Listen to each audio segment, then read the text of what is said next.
Hey, good morning, everybody. Hey, we are live. Today, you're going to learn whether that sleep score in your wrist is just another number to brag about. Hey, today it kind of messed me up, or a legit performance coach. Guys, enough with the opener. Let's get after it. We're going live right now. Mornings in the Live with Keith, John, and Friends starts now.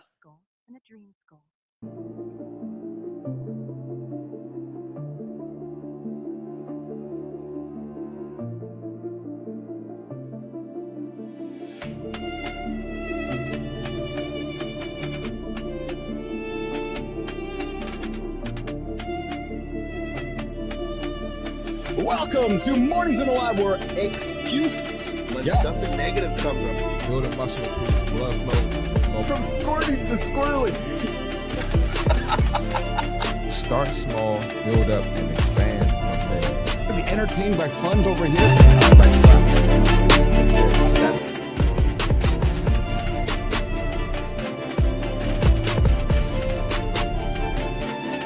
What doesn't come from breaking the rules, you guys?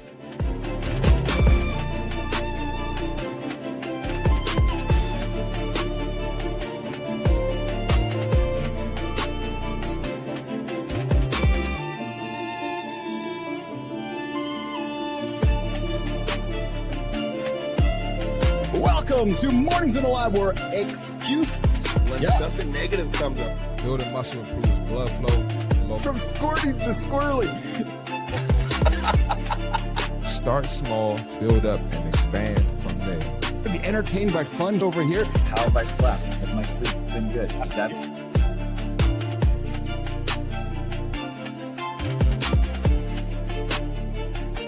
Regret doesn't come from breaking the rules, you guys.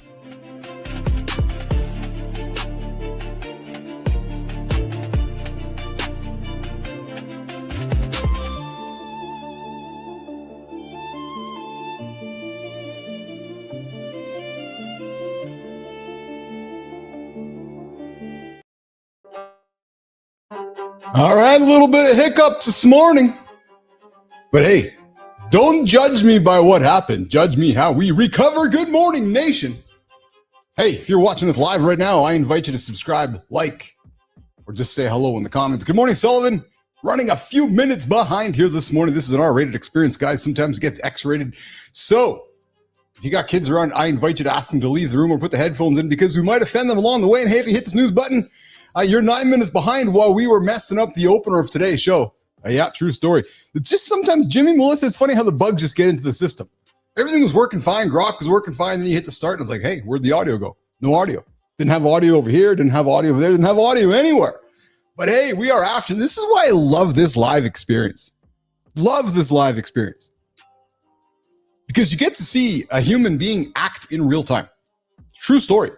Here's what would have happened, Jimmy, had we done a podcast. I know exactly what would have happened. We would have tried, we would have struggled, we would have looked at the clock and said, okay, we're running a few minutes behind. Let's just not even go with it. And then we more than likely put it aside and probably not follow through with our show. Actually, we'd probably just end up not doing it. And in my experience, that's typically why folks end up not continuing with their situations. They start their show, something interrupts, and they don't follow through. So when you have a live commitment, we didn't have any choice but to continue following through on this experience here, even though the old handsome chief. Oh, right, that's me. Yeah, true story. Yeah, we had little struggles here, but we got back after it, and we are excited to be here today. Jimmy, Melissa, just got a note from Andersen, running a little bit behind. We know what he's doing. True story. Marty's going to be here today as well. He's going to be joining us this morning. Hey, guys, we are your daily accountability partner. We cost you nothing other than a commitment to get up with us. Good morning, Sully. Yes, same here. Exactly. That's our cost. Our cost is nothing to get up, hang out with us, and spend some time with us every single morning. Live, 8 o'clock Eastern time, right here on the big network. The Mornings in the Lab live network with myself, John, and Marty every single day here in the lab. Let me just have a look here at a few things. All right. Okay. So, yes. All right. Guys, hour one, we're going to ask, what even is an evolved alpha male? Yep. Cam Newton has some thoughts. Listen, I got a bunch of stuff for the show here today. Whether we get through all of it or get through some of it, will determine how. We're already a few minutes behind here today, so that's how it's working. But Cam Newton has thoughts. We're going to talk about it with Marty, myself, and Johnny here this morning. Current conversations. Who checks on strong friends? After the tragic death of 23-year-old rapper Maxon Margiela. This is not a TED Talk, not a lecture, just an honest emotional. Have we checked in on our friends lately? November, the month of no, the month where we raise awareness around men's health. Maybe it's the month of reaching out to our friends. Monday Motivation hits the story that feels like a punch of oxygen to the lungs. The man who ran 100, true story, 100 kilometers to put physical distance between himself and his demons. Yeah, it's not about, in this story, it's not about becoming a runner, but it's about that moment where you stop negotiating with that old self to do something audacious for your new one. And because the world is wild, we're also going to talk about an AI teddy bear. And I got some crazy stuff there inside our conversation engine here for today as well. Hey, Jimmy, you saw that. Did you see those? Truthfully. All right, listen, we're going to keep going after it here. We got sleep score. We're going to talk sleep score here today. The funny thing with sleep score is that my sleep score this morning said I was great. Yet, I don't know if I actually felt great. It's funny, man. Those scores will mess you up. They're all just these mental battles, actually, along the way. We also got Maya Reyes joining us at the bottom of the hour for our bottom of the second hour for a journey through YouTube, LinkedIn, and Substack, where we're going to talk about what's happening in those different communities along the way. And hey, coming up on the center stage here, guys, we have John P. Kelly. Yes, excited about this one. Former Ranger. I'm not talking, guys, I'm not talking the Lone Ranger. Not like Lone Ranger and Tonto. No, former military ranger, Army Ranger, who went from nighttime raids to trying to rescue Americans during the Afghan withdrawal. This is the story behind the headlines. I'm excited. So I reached out to John. I'm like, hey, you want to come on my show? He's like, why me? I'm like, dude, look at your title, man. Intelligence, special ops, ranger. I suspect Johnny, he does crazy shit that others won't do. The kind of stuff that you and I do, although this guy's probably a little more extreme than you and I, but he's coming up here in a second. But Nation, the Morning Loop, we're going to get this one started right now. Good morning, Business Athlete Nation. Welcome back to the lab. Another loop, another chance to prove you did not hit snooze. Keith, John, Marty, crew, community, consider this your roll call. If you are breathing and caffeinated, you are on the roster.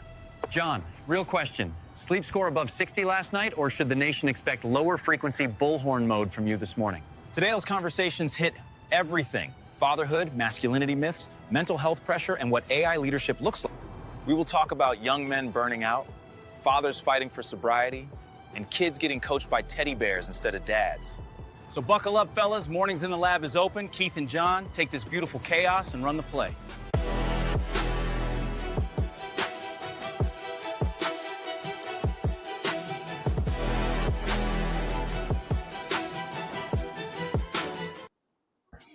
Good morning, Johnny. Hey, Melissa, Jimmy, where are those topics I put into the box this morning? I had some topics there from last night. We had the Chinese AI create. There's a few topics from yesterday, some crazy shit, man, but I can't find them here. So if you guys can find those for me, that'd be awesome. I put them in the conversation desk for us yesterday. Johnny, what's shaking, brother? What's up, brother? How are you? I'm awesome. Had little fumbles on the tech this morning, but we're good and we're here and we're after it. Did you get my text? I did. Yeah, I got it as I was trying to re-emerge myself back into the show here today. But yeah, you were stuck on the bidet. What's that? You were stuck on the bidet, the bidet. I was trying to get a couple things done, because if I got a few things done before Terry got up, I could stay all the way till my normal time. If I didn't get it done, I was gonna have to go early. So I was like, you know what? I'll make the couple minute trade now for 25 minutes later. Yeah, look at you, organized guy, this morning. Look at you, organized guy. Yeah. So Melissa, Jim, I put some stuff from X yesterday. It was about the craziness happening with they're in the conversation desk from yesterday. I put them in there yesterday. They should be in the conversations. They are absolutely. There's 2 or 3 topics. I'm not sure why they're not there this morning. That was my big show topics for today, actually. So, Johnny, how was the weekend? How was the Baja 1000? Yeah, it was good. I'm trying to think. It was God, we were out there from like 2 PM. Yeah. Terry and I stayed until like 7. But the guys that were with our guests, they stayed out there until like 9:30. Oh, yeah. Because it was, we're in a pretty cool spot. We're at a place where it's kind of random where you go, because we always go to the closest spot on the track. Okay. This spot actually had a pit. Oh, fun. Yes, absolutely. So they were coming in and they were pitting, which means, they're blazing in there, right? And then they're pitting. So they actually, they're really cool. And the teams are cool as hell. So you could go over and look at these guys pitting, which was cool. So it's like being able to walk up and watch a fucking stock car or Indy car, watching those guys fucking run around and do crazy shit. Yeah, it is changing cool. Tires and yes, one team had I don't know what they were doing, but they ripped a motor apart, had it back together in 10 minutes. And it's fucking just fast, eh? Like in the fucking desert too. They had to set up their own little camp. Yeah, dust and dirt and grime and everything, eh? Yeah. So it was cool. It was definitely a little bit of a different experience this time, but that's part of the beautiful part about it. And then also really cool is now these things are full of gas, retuned up. Yeah. And they're leaving the pits with sometimes a new driver, but more importantly, the vehicle is ready to go. So they are just fucking on it coming out of there. Yeah. So how long did you stay? I know you weren't going to stay to the whole thing. Did you stay right to the end? I don't think so, eh? Oh, hell no. I mean, you could have stayed there till fucking midnight. I mean, some people were actually like, you could see they'd been there for days because the racing space is camping. You load up your fifth wheel, your motorhome, your tent, whatever you're taking. You head onto the track. You get there on Johnny. It's the only sport where all the fans arrive a week before the sport does. Like keep in mind, it's just that we're there for the race. I know they're a week before, they're out testing the track. Oh yeah. So you got if let's just say we were there 4 days earlier. Yes. We might have seen, one of the fucking cars go by and then one of the chase trucks follow because they're mapping out, okay, look, if we're going to have a problem, it's going to be here. So the chase trucks are registering. Yes. We better make sure that we have this with us if we have to come to this spot. That's cool, man. That's cool. That's a lot of fun. That's and what were the crowds like? Was it pretty I don't know, I don't want to say organized, but was everybody behaving properly? Oh yeah, it's so different here. Yeah. I mean, people are out here they're out there to have a fucking good time. I was just going to say smarter. They're fucking smarter than causing trouble. Yeah. Yeah. So just paint a picture for me. So the Baja there, I got to think it's less tourism, more locals from California, Baja, right? Like it's not like I'm suspecting it's not like a massive people are influxing from Canada and parts of America to go to the Baja. It's more like a lake place, Johnny? Like I'm using kind of a metaphor. So that would where we were for sure. Yeah. But now let's just say that we went to, because they start and they finish in Ensenada. So okay, yeah. So then that place, would have been probably more like a Super Bowl party. Yes, yeah, absolutely. Coming in to party. Yeah, absolutely. Good morning, Michael Hurst. I see you there in the comments. Good morning, Kindness Rising, New York Ranger. No, we got a military ranger joining us. We got Mr. Kelly joining us this morning. Going to join us here in a few minutes. We got Marty joining us here this morning. Hey, boys, Sterling, Preston, you guys got some stuff for the conversation desk? Because if you do, let's get after it. So me and John and I can tear into a few topics this morning before we welcome in our guests. Let's get it, boys. Maxon, 21, viral song, record deal, fans rising, and still gone too soon. Tell me again, success equals safety and happiness. 5 years sober, this dude celebrates by running 103 kilometers in 12 hours. Fellas, that is a freedom run. Parents bought a cuddly AI teddy bear for bedtime stories and discovered it was handing out adult content and danger tips instead. Elon's so-called unbiased wiki leans on extremist forums and conspiracy blogs, but sure, tell us again it is less propaganda.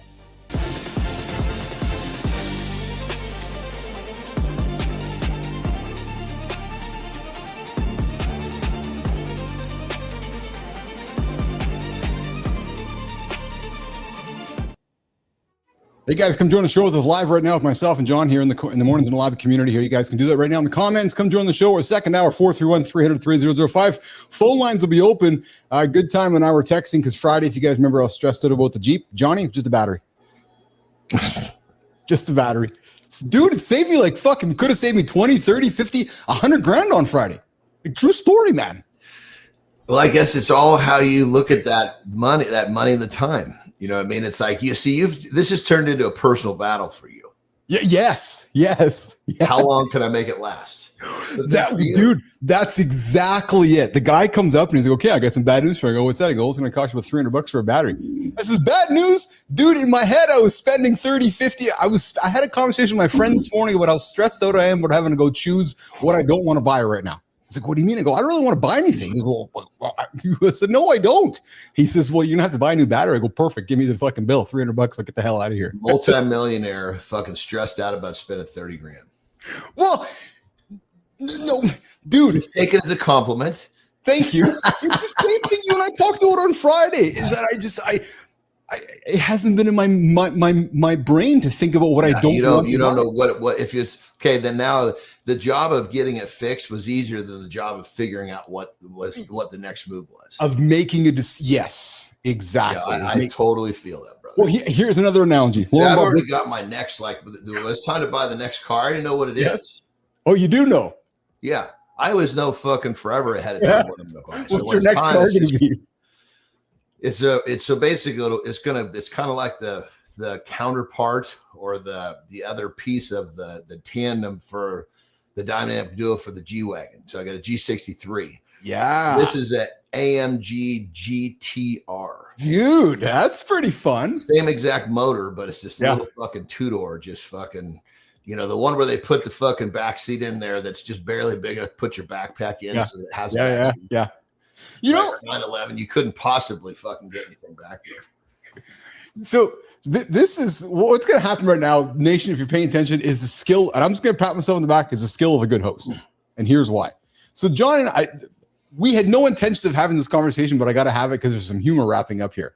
Could you all imagine John getting out of like a little Volkswagen Bug or a little Mini? Or like a little small. Like I can't envision you. But it's not a little car though. It's just I know, but I'm painting a picture because it's like me because you've never met me in person. Like I'm not the biggest man, but it would be like me showing up at your house in the biggest truck possible, and then you're like, oh yeah, Keith's here, and then the door opens, and then this little fucking dwarf gets out of the truck.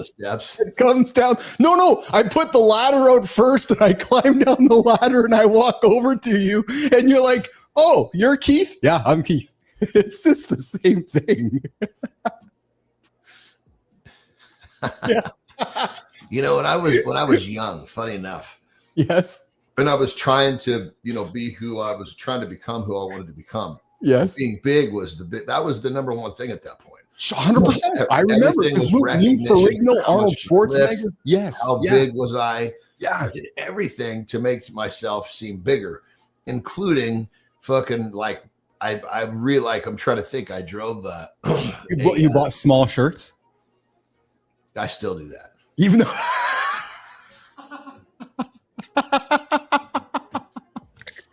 though you're a medium or a large or an extra large. Youth medium.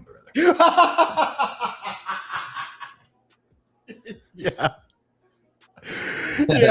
I'm sure you are. But I would like look when I would buy a car. I would look for like small cars. Literally, you would because I would.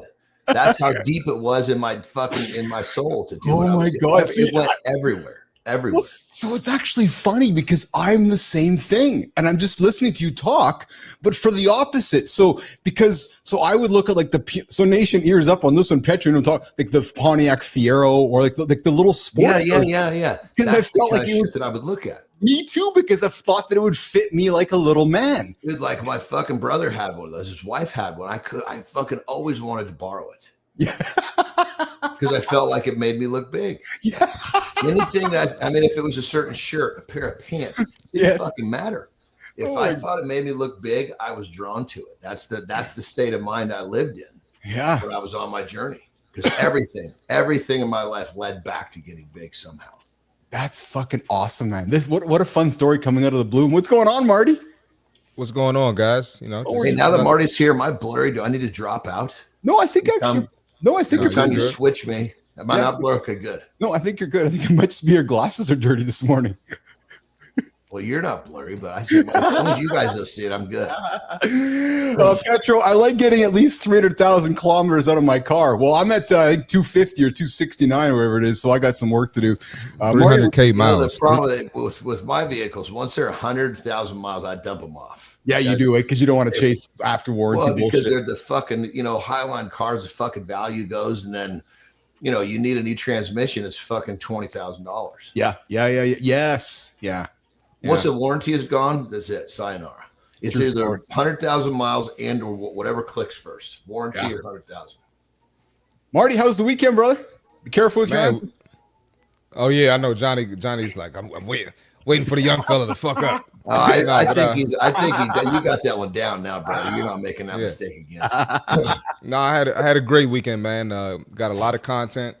Yeah. Yeah, man. Got some rest. And, You had a fun show on Friday. I popped in week. for about half an hour, listened to you guys, you and Tune. Oh yeah, man. It was pretty good. It was pretty good. Yeah. Thanks for joining. 100%. Absolutely. Yeah. Absolutely. I gave Keith some shit this weekend too, John. Yes, he did. Yeah. Yeah, I gave Keith some shit this weekend, John. Yeah, we might have been. Go ahead.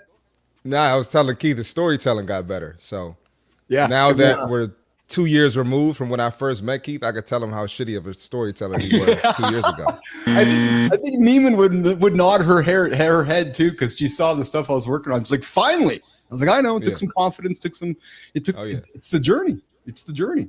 It's a process, man. So I'll give you some credit. I appreciate You're that, doing brother. great now, brother. Appreciate that. Speaking of journey, get this. I found a story for us to chew on this morning, guys. Imagine marking 5 years sober by running 103 kilometers in about 12 hours. Guys, miles. So that turns into what about 40 miles? How many kilometers? So 80 kilometers an hour is 80 is 50. How many total kilometers? 103 kilometers. So you're looking at about 60 miles. That's just over 50 miles. Fuck. Yeah. He went. So his name's Brandon Lacombe. He went from addiction and home. Get this though. This story. I was drawn to the story because transformation. I know we like to talk about transformation, but this guy went from addiction and homelessness to an ultra marathon that became his freedom run. And it would be cool. Hey, Rahima, ears up on this one. It'd be cool to find Brandon and get him onto the show, man, because in rehab, he discovered running and he says he felt most free when he runs. You know, what's interesting is we heard the same thing from our buddy, Rich Ingram. He said he found freedom from running too. Right. So, but yeah, he did this in 12 hours, I think over the weekend, which I thought was quite impressive, man. It's a pretty big step. So Lacombe, congratulations, man. 103 kilometer ultra marathon. But for me, celebrating the fact that he's sober and he ran from his demons. And John, you can relate to this because we talk about it all the time, right? It's removing one addiction and perhaps adopting another, right? Yeah, addicts are powerful people. They are, yes. Yeah, depending on how you want to we frame think of that. addict as a bad thing. Like we immediately go addict is bad. Many people are addicts, but they never got addicted to something bad. Yeah. Well, there's something to be said for that, for sure. So here's something quite crazy, man. Chinese toy maker Fola Toy suspended sales of its AI teddy bear on the weekend because the toy was giving unsafe and sexually explicit responses to kids. Yeah, true story. Yeah. So the word kink, Marty, appeared to trigger further content. Here's the thing. How does the word kink even get into the library of this little toy's brain? Like even that They must have had some fucking preloaded thing they put in there. It makes you wonder. Sure. Right? It makes you wonder. They cut some fucking corners. They didn't do it from scratch. But get this, John, because you're a parent and I'm a parent. Marty, listen to this. During extended chats, this doll would give step-by-step instructions on how adults light matches and described where to find knives, and even taught the kids explicit explanations of fetishes such as bondage, role play, and teacher-student scenarios. Fuck, man. So here's the thing. This was in China? Yeah. And we're only going to start Sound like America to me. Yeah, I suspect we're only going to start seeing more of this kind of news hitting the world as we continue to adopt. Well, if somebody doesn't do all the due diligence, of course, it's going to get worse and worse. True story, 100%. Now here's something else too this morning. It's actually, this is a tragic story, but I wanted to put it on the table because it's an important story. There was a rapper this weekend that died through unlife. Marty, taking a term from somebody you've chosen before. He took his own life. And I bring it up because we're in Men's Mental Health Month, and I know, guys, we are a big fan of not kind of picking a month. Who was it? Somebody, a rapper that we know? Yeah, Maxon Margella. I don't know the fellow, Johnny. He's 21. He's a younger fellow. Marty, I don't know if you're familiar with the fellow, but Maxon Margella had a viral song, growing fan base. This is not gossip. This is about a young man with talent, momentum, record deal, but somewhere in his journey. And John, Marty, especially you, John, because you and I are all the same age here, have seen enough artists over our time, right, that have gone down a path, and next thing you know, we lose them. And I'm only bringing it up. Maybe today, guys, is the day you can send a note to a buddy. Just to say, hey, we're shaking, just to send out something, right? Marty, send a note to somebody. I got a note last week. Today, man, thinking about you. Which is quite nice. Right. Sometimes I think we all get so busy in our world, we forget about those little. And John, I know you're really diligent with your girls every single morning. Maybe today's the day we reach out to a friend we haven't heard from a while to check on them. That's all. That's all I wanted to put on the table today. You know, absolutely, I agree, man. I hate seeing stuff like that, especially so young. Yeah. You know, it's kind of just get to thinking like, how could this have been avoided? And I had a friend. It was a girl actually. And she took her life in 2019. Okay. And like the day before, I saw her at the gym. Dude. I was training my clients. You know, I was nice, said hello, smiled. But what if I would have been like, how you doing today? Yeah. You know, what's going on? And I mean, I'm not trying to like beat myself up about it, but it goes a long way, you know? You know what really rips on my heartstrings, you guys, is the moments like the night before or the day before, like, how low are you in your own self-despair where you're having the thoughts about how you're going to make that decision? Was there substance involved, or was it a sober deal? That's a good question, John. Here, I'm just going to pull it up here. Let me see here. I don't. They say about fucking drugs and alcohol. Yeah, really fucking good at making a little problem really fucking big. Isn't that true? Isn't that true, right? Because you have something and, next thing you know, a few hours into it, you're fucking wound up about something that tomorrow morning you're like, Jesus, what am I doing? Well said. So perhaps even another reason for us all to take some time to reach out today to some friends in our world that we care about. Hey, Season, nice to see you in the comments, brother. Need to fill the God-shaped hole with something positive. Otherwise, I'll get filled back again with negative. None of that, Season. You're hanging out with Keith, John, and Marty this morning. We're having some fun here this morning. And hey, here's something else. So, boys, let's just switch it to some business. So I know we all know who Mr. Beast is. But, Marty, when I tell you this, man, it's going to fucking blow you away. So get this. And I know we're all content creators and we're all making our shit. And, but this guy sets it to another level. This guy tests 100 plus thumbnail options before publishing a single video. Well, you got it down, man. Fuck. He sends out a thumbnail. Get this, though. He spends $3 million per video. He sends his thumbnails out to 451,000 of his subscribers to test. In other words, before the video even goes live, he's already predicted its success. And I bring it up because we're continue to move into a world where everybody can make content because the tools are so easy. But guys, this is really about a system and not talent. And it even goes to what we're doing here on the show, right? Like systems beat vibes, right?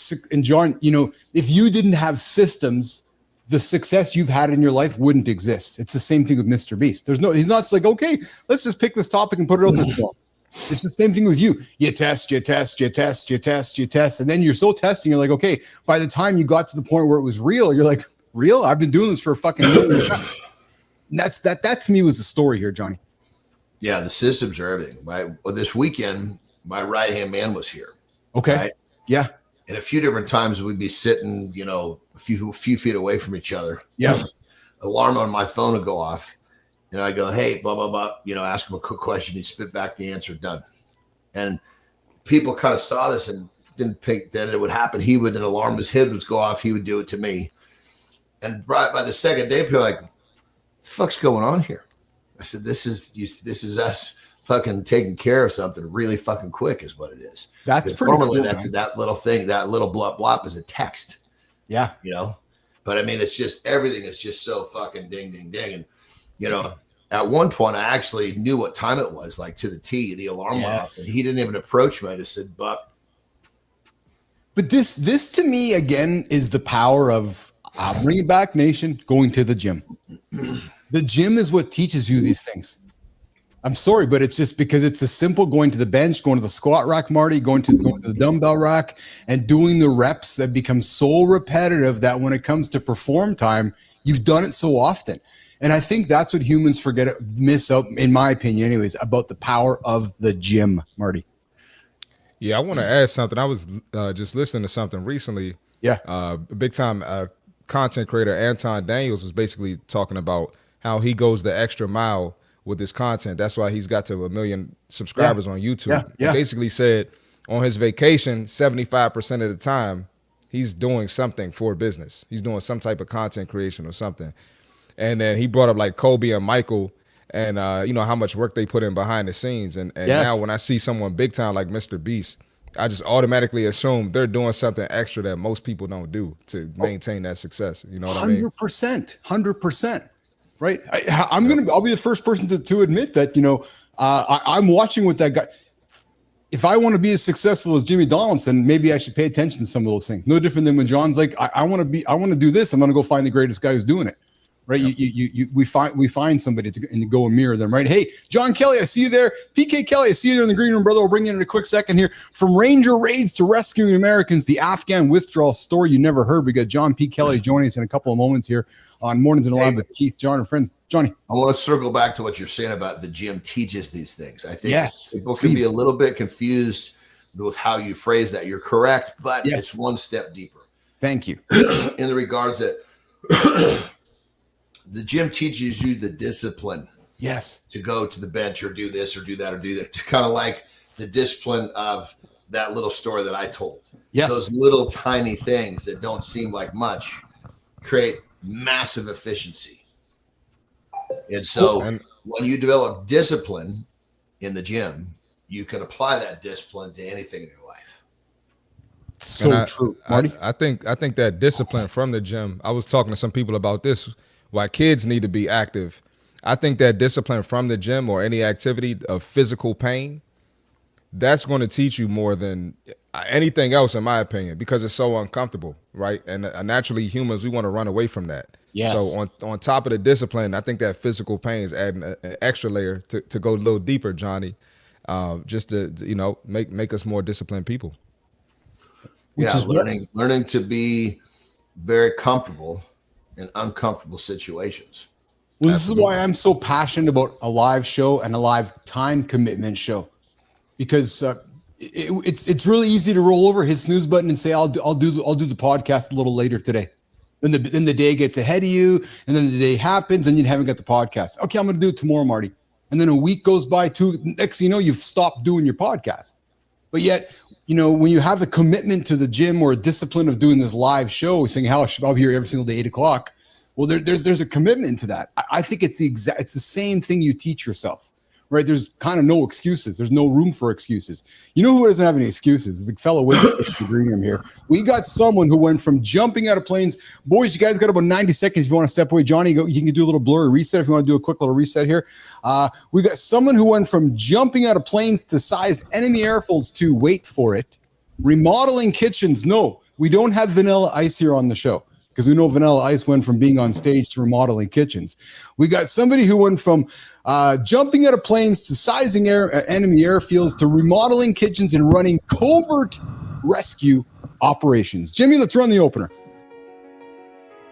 You lock your doors at night, but have you ever wondered who is actually watching the weak spots you cannot see? We've got a veteran who helps leaders spot blind spots in their organizations. turning complex realities into steps for safer experiences. John P.K. Kelly is the CEO and founder of a veteran-led firm helping leaders create safer experiences. Before boardrooms and briefings, PK jumped out of planes with the 2nd Ranger Battalion, 75th Ranger Regiment, Special Operations Units. During the Afghan Withdrawal, his team supported complex evacuation efforts that helped families and colleagues reach safety when everything felt unstable. Today, he leads veteran operators tracking complex networks, shutting down bad actors, and reinforcing the systems we all rely on. He runs multiple Orange Diamond companies, is a former town council member, and serves on a veteran equine therapy board. PK advises defense contractors, government agencies, university leaders, and oil and gas executives who often do not realize where they are exposed. Off camera, his priorities are simple and non-negotiable: God, family, country. Then mission, then Orange Diamond, and serving that creed. Ask him what matters most. He talks about rescuing women and children, helping people who cannot help themselves, not headlines. PK believes most Americans brush past serious risks without realizing it, so veterans still need to lead the quiet work of protection. PK, welcome to Mornings in the Lab. We're excited to sit down with you today. Oh man, I was excited about this one. The guy says to me, "Why do you want to have me on the show?" Listen to this one. John P.K. Kelly served in the elite 2nd Ranger Battalion, where his team specialized in direct action operations, airfield seizures, and counterterrorism. Guys, the guy's like a fucking superhero. These are the guys who get the call when the mission is so dangerous, so critical that failure isn't an option. And anybody that gets up in the morning and chooses, John Marty, to jump out of an airplane, I got nothing but respect for. PK Kelly, welcome to Mornings in the Lab, my friend. Glad to have you here, brother. Hey, I appreciate it. Thanks for the impressive intro. I promise it's not quite that exciting. Dude, come on. Hold the freaking horses, man. Like I will. I promise. I'll be at the barn later today. Because we all live in our worlds, we take all of our own worlds for granted.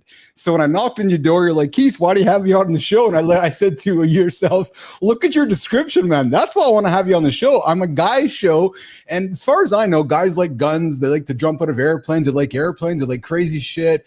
We like military stuff. We like hearing what's going on behind the scenes and all this kind of crazy stuff. And it sounds like you have had a fun, interesting career, so to speak. Foreign agents operating in North America, busting sex trafficking rings, man, doing Afghan withdrawals. Like, where do we start, PK? It's up to you. You tell me what you want to hear. So, okay, let's Marty, meet PK. PK, Marty. What's up, PK? How you doing, man? Good. Over yourself. I'm doing well. Good to hear. Dude, first of all, let's start right from young man PK. What drew you to the military? What drew you to your purpose? Because in my experience, and hear me clearly here, in my experience, I've been around enough veterans. And first of all, thank you for your service. I'm a Canadian, but as you know, we have one airplane and one submarine. So we actually use you guys for our military. So thank you for your service and helping protect all of us here in North America. But dude, how did you? I will say this. I never had a bad experience with the Canadians that I did get to meet and work with overseas. So they're good folks. So. Awesome. Thank you for that. But PK, how did you end up there? Were you the stereotypical, bad dude who was kind of lost in life and who was going down the wrong path and was like either your parents or your own mirror was like, I got to get into the military to get myself sorted out? Or can you take us, tell us that story? I was very fortunate. I kind of unique in a sense, actually, because a lot of guys join the military to the escape route, whether it's from the inner city, it doesn't matter, or bad family in the suburbs, father beats them, whatever the case may be. Guys typically that it's an escape route for one reason or the other, or they're a legacy, so to speak. Their father served, grandfather served, something like that. That wasn't me. My grandfather, my dad's father, was a pastor in South Alabama. Grew up, but loved people, all people. You'd think, South Alabama. He was born in the 1920s. Just a really odd case. His best friend was actually a black guy, which is unique. He just had a heart for people. But and my father, kind of, him and his brothers all had that same heart. his brother served in Vietnam, but my father grew up in the 60s. Then was in school through integration of the schools, and then moved us to Texas. But my father never served in the military. My parents are still together, so I was really fortunate. I grew up in a pretty wealthy area of North Texas, and but I was just always kind of had an adventurous spirit, I guess is the way to put it. And so I actually left home at 16 to go to a military academy in Southern Virginia that was ran by Marines. And so I went and did that. And but 9/11 was what did it for me. I was an eighth grader, so I remember I was actually homesick that day, and I remember my father saying, get your ass up. You need to see this. It's gonna change your life. And it did. So 9/11, I made the decision on 9/11. Dude, I got goosebumps right now. I was an eighth grader, just full of anger, I guess, is in a sense full of anger, but that was what did it for me. I was like, I'm going to serve in the military. So I knew it from then on. But I was a pretty decent athlete. I'm not a big guy at all. I'm short. These little legs have a lot of miles on them.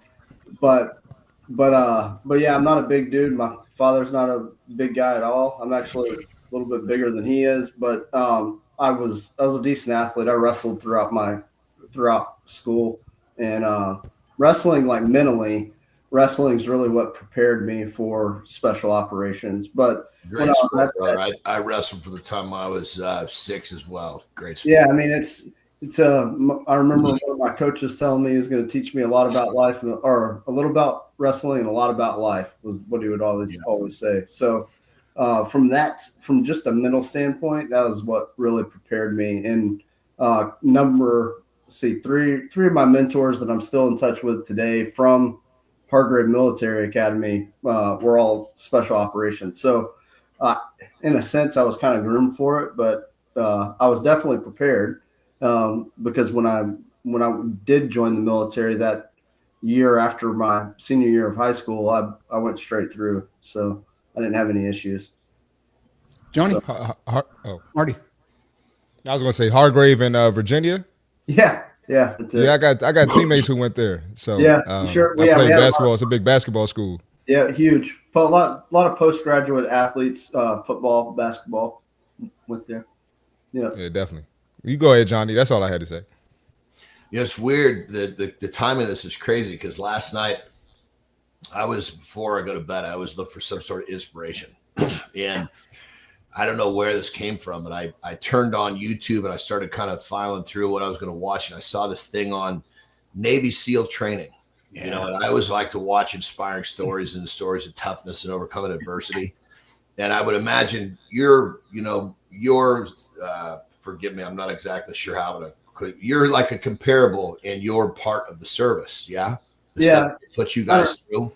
Yeah, matter of fact, if you were to look at the numbers of like active duty SEALs and active duty Rangers, and there's two different types of Rangers, and that's one of the things a lot of people get confused.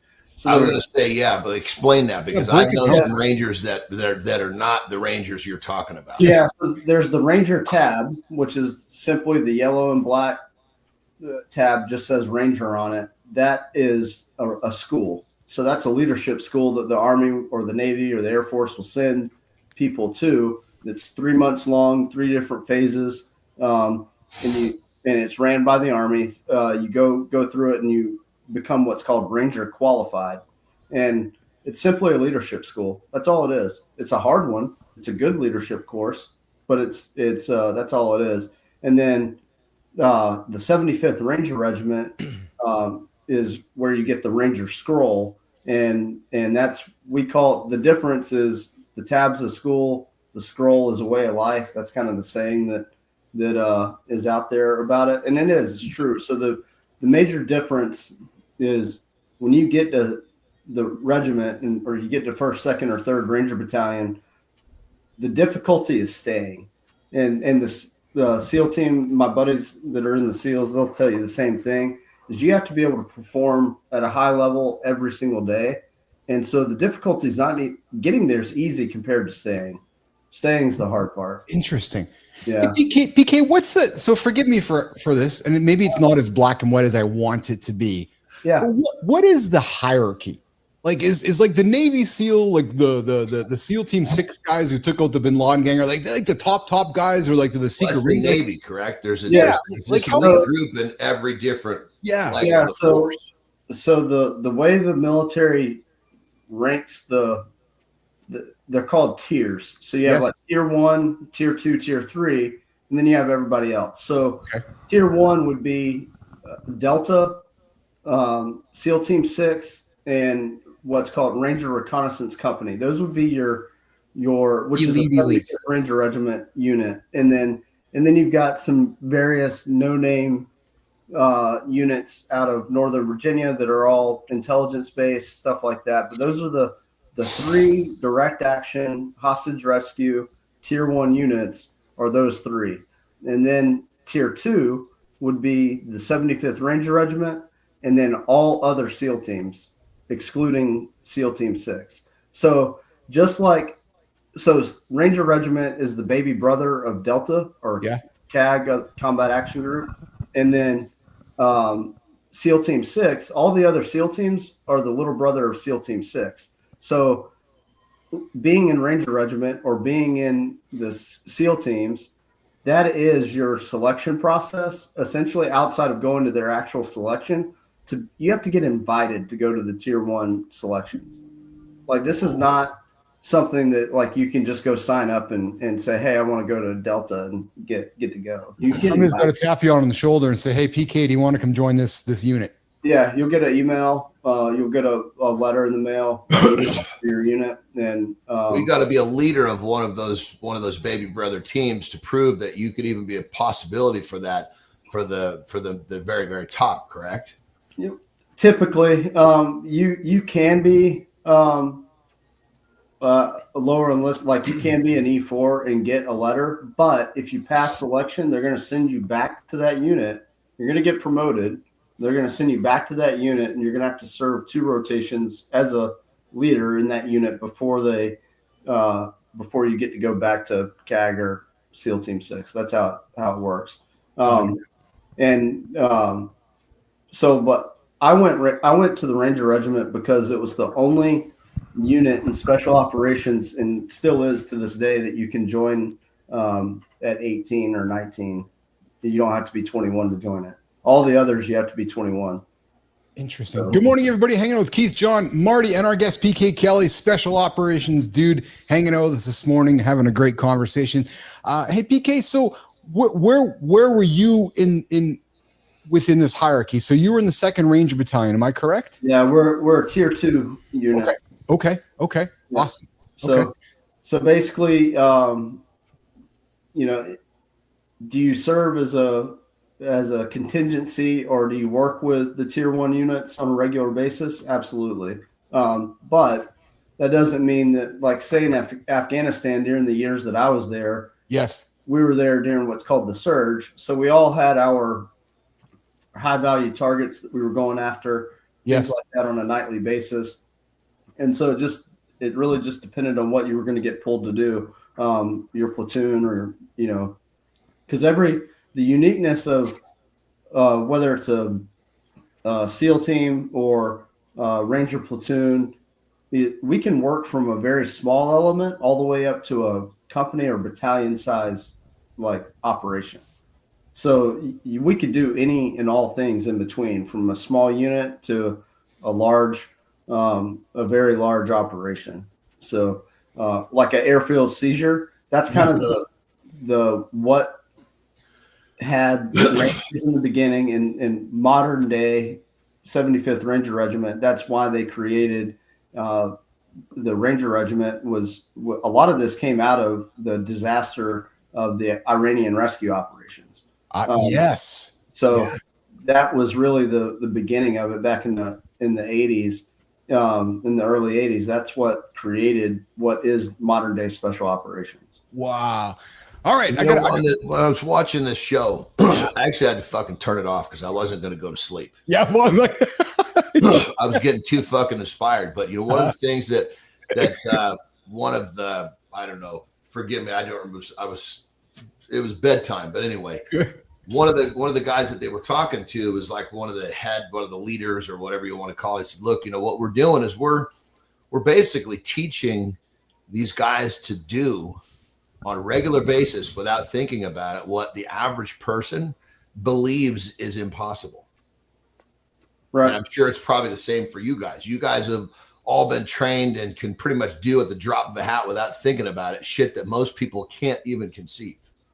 Yeah. I mean, it's that pushing, that mind over matter, going back to wrestling, those some of the same quotes actually and same things that your coaches say in wrestling is very, very common in throughout the selection process and on a daily basis. I mean, you're constantly pushing yourself. And so it's crazy because those lessons when we're young, like I remember learning to not quit on myself. That was such a fucking once you realize, you know what, I'll get my ass kicked and I'll be okay with it, but I'm not gonna fold. So unfortunately he's passed away now. But when I was going through it's now called RASP, but it was RIP, Ranger Indoctrination Program, which is the selection process. We had an instructor. He has a book out called Back in the Fight. I'm not going to mention his name simply because it's a sad story, but it's pretty inspiring when you're going through selection and the guy running beside you, who's one of the instructors, has lost his leg due to an IED. And here he is running beside you on a prosthetic during selection. You said an IED? IED, yeah. What, can you explain that for our viewers? IED, improvised explosive device. So stepped on it, blew his leg blown off for everybody that didn't quite get that. Same way that Richie lost his arm, you guys, when his Humvee, one of our colleagues here, PK, Rich Ingram, lost his arm driving over an IED in Afghanistan as well, actually. Yeah. So, but yeah, it's pretty inspirational when you got a guy like that. He was the first one at the time ever to lose a limb and go back into combat. Wow! Right on. Wow! So, wow! But yeah, it's a unique place. I mean, it's like every other organization in a sense, except you just have, Nick Saban. If you follow football at all, yeah. He has a saying as well, and I have long studied Alabama football simply from my roots being from Alabama. My family going to school there, so kind of grew up watching Alabama. Well, Saban has a saying, mediocre people don't like high performers and high performers don't like mediocre people. And that's very true. So there's a reason why these elite organizations operate the way they do on a regular basis. It's because the selection process makes it in a way that nobody's there. Typically, some people slip through the cracks, but they're quickly out of there. But they're all high performers. So now what's interesting about that too is the majority don't make good employees either. They wind up working for themselves later on.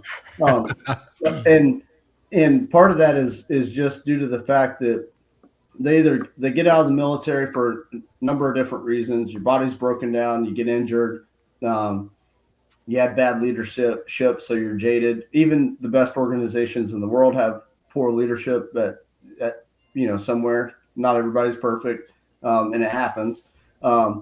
But like the special operations as a whole is you're meant and you're allowed to be able to think and solve problems for the military that eventually make their way out to the rest of the military or, to the regular Army units, things of that nature, which is part of the Abrams charter for Ranger Regiment in general. The enlisted guys can stay in for the full 20 years. They can spend their entire career at Ranger Regiment. Officers have to rotate in and out. They have to. And they're supposed to be there for 2 to 3 training cycles or rotations, and then cycle back out to the regular Army, do a couple years there, and then they can come back. But the thought process is there. They take the leadership skills that they learned at Ranger Regiment, then they go share those with the regular Army, then they can come back, learn more at a higher level, and do the same thing. So like my former battalion commander, or 2 of them actually. So one, he just retired. He was the commander at CENTCOM when they bombed Iran a few months ago. Yeah. He was the one that helped led that mission, planned it and led it. Dude, listen, you can't drop these nuggets in front of the curious, handsome chief without committing a few hours on the show. Now you're going to take me down the fucking path of wanting to talk about Iran and bombing all that when I got a whole bunch of questions I haven't got to over here. So here's a question for you. I made a mistake when I booked you on the show. I made a mistake only asking you to stay for 30 when I probably could ask you to stay for 4 hours. Can you stick around for another 10, 15 minutes or so? I actually blocked off 2 hours. So you're good. Okay. So here's what we're going to do. We're going to do a reset on hour 2. Andersen's going to do a lifestyle tip. We're going to do a quick reset. We're going to come back. And I got a question because Marty, I think you guys are the same age. We talked last week about because PK, I said to the team. No, I was in 3rd grade on 9/11, so he a little bit older. Yeah. Okay. Yeah. No, but we brought it up though because PK, I said to Marty, I said, and I'm just and I'm going to make no political statement in this. Just make a statement. When 9/11 happened, nobody back then would have seen a future where there is now a Muslim mayor of New York City. So I bring it up because Marty was like, well, yeah, because I was in grade 3. And I bring it up because of how times have changed and what made you go serve in the military. And I'm not looking to politicize the conversation at all. I'm just making a statement around, because I grew up with 9/11 as well, PK, and I remember how it changed my life too when it happened. So good morning, everybody. Go ahead, PK. No, I mean, like one of the things I like to say to folks is I'll talk about policy all day long, but I won't talk about politics. Love it. Love it. Very nice. I love that. I love that. I love it. Hey, man, I'm a Canadian. I got red underwear and I got a blue shirt and I got a big heart. And that's what I love. So here's what we're going to do, guys. Let's do a reset. We're going to do a lifestyle tip with Andersen. We'll do a reset on hour 2. We're going to come back, keep the conversation going. PK, John Andersen, myself, and our buddy, PK Kelly. And real quick, before we cut, you realize when you say one of the colors you're wearing underwear really is saying you're downplaying that color. Well, maybe I should say I got a right sock that's one color, and a left sock that's the other, because you fucking okay. So when I take a shirt that's got your face on it and I wear it with a fucking pair of underwear, are you taking that as a compliment? Well, you might, you fucking weirdo. But most people are like, that's fucked up. Well, my shirt into a pair of underwear. What the fuck? Don't show up to selection talking like that. Maybe I just change them all the time. Maybe I'm just ambiguous, Andersen. Nicely said, brother. All right, let's do the lifestyle tip with Andersen. Marty, PK, we got about a 90-second break here. We'll come back, keep the show going. Okay, guys, let's do it.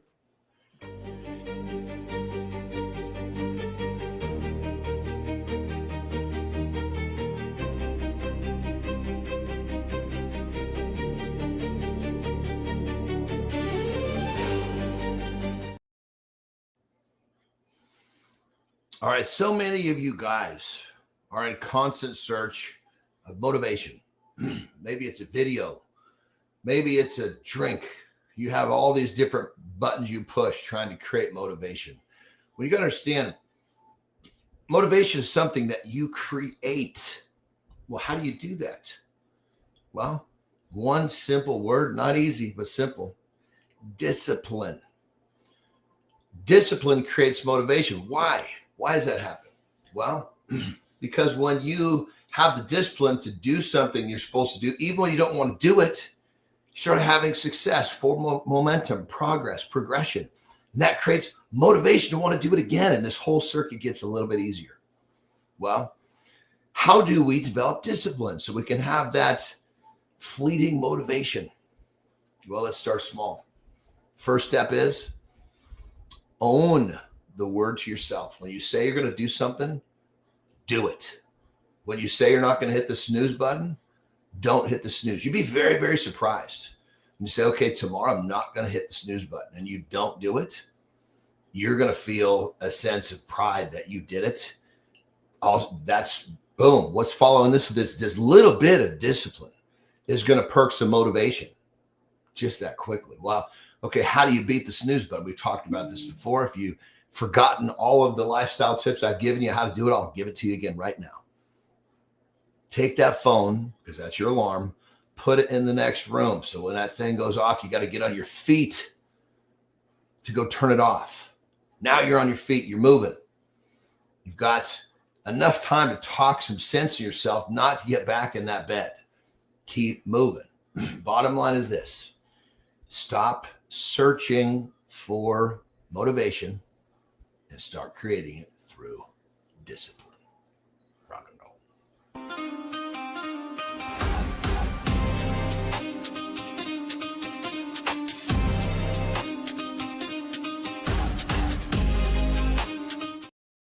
Good morning, everybody. Welcome back to Mornings in the Lab with Keith, John, and friends. This is hour 2. If you've been with us since hour 1, well, took a few minutes to get started. We have a little technical troubles, but we got into the big show here today. We got our guest PK Kelly here hanging out with us this morning, and I'm not even going to say very much. I want to continue the chat with PK. He is a former military ranger. Where's my notes here, guys? Just quickly, he served in the elite 2nd Ranger Battalion, where his team specialized in direct action operations, airfield seizures, and counterterrorism. This is a dude that saves our ass along the way. Let's bring him back on stage here. Jimmy, we'll bring PK back up on here. Let's keep the show rocking and rolling here. PK, so I want to get to a question here, which is a deep one. It's a heavy one, but I'm especially curious about it. You were involved in the Afghan withdrawal. What I find fascinating about this, Marty, is our buddy Joe Fontana was involved with the Afghan. So he was one of the first Rangers that arrived when on the horses, PK, when the guys arrived on horses to do all the reconnaissance and all that bullshit. So without doing too much there, you were involved in the Afghan withdrawal, one of the most controversial and heartbreaking moments, frankly, in recent American history. Without saying too much about operational security and wrecking all of that or revealing anything, I would love to hear from you. What's the one thing that perhaps the American public might want to understand about what really happened on the ground during those evacuations that people don't know about? PK? I would say I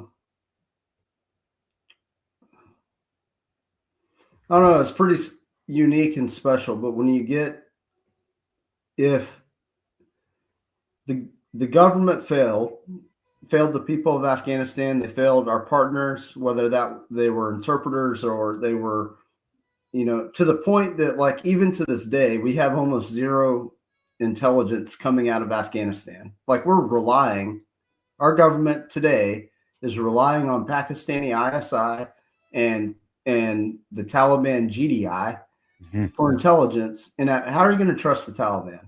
Because we burned so many bridges, PK? Is that why? Because bridges. Simple Right. as that. Simple as that. Burn the bridges. So everybody that we had relationships with, they said F you. And because had we, like, look at how we left Iraq. That's a good example. Yes. You know, Yes. Yep. Like, we had the largest embassy the United States has in the world is in Iraq. Yes, I know that. Yeah. Yeah. And so they're pretty stable overall. They still have some conflict here and there, but overall they're pretty stable, and they're pretty much thriving currently. I mean, oil's coming out of the ground. Yeah. Yes. They have an economy, things like that. So, and you look at all these other nations, especially in the Middle East, we are not good nation. We're not good. We're not nation builders At all. We should be doing. And so we failed, and our leadership failed us completely. So what was special about it was seeing guys that had been out, like me at the time. I'd been out for 10 years. And you've been out of the military for 10 years? I got out in 2011. And then you went back in to go to Afghanistan? So I did actually, it's kind of funny. I actually have a picture somewhere in my house. I set up a bunch of screens just like I would a jock in Afghanistan, with a bunch of television screens, so I could have maps up on different places. Technology allowed us to do it, but we realized that we were going to lose too much time if we traveled to get in country or to get close. We had guys that were already close and that were running rat lines, so people to the border, getting them into Pakistan, things like that. And then it's crazy. So we're running rat lines, but the easiest thing to do was utilize the technology that we had available that wasn't available 10 years prior. And so what we were able to do was track people, because there were checkpoints everywhere, Taliban checkpoints. Yeah. I mean, just all over the place. And so we had live maps. The Afghan partners would drop a pin of where those Taliban checkpoints were. So we knew exactly where they were in real time, all the time. And so we were able to track families and move them throughout the city of Kabul or around the country to get them around the checkpoints. Wow. And so, because if they ran into a checkpoint and they had their papers on them, Taliban was burning them. What? So they couldn't leave. Yeah. Burning them? Burning them. Because in order to get into the airport at Kabul, at the international airport there, like where Abbey Gate was at and all that, Yeah. they had to have their papers to get in. So Marty shows up without papers. They're burning Marty. Period. Or killing you, yeah. That's what I mean. Yeah. Either, yeah. Or So, both. so that was kind of the trick.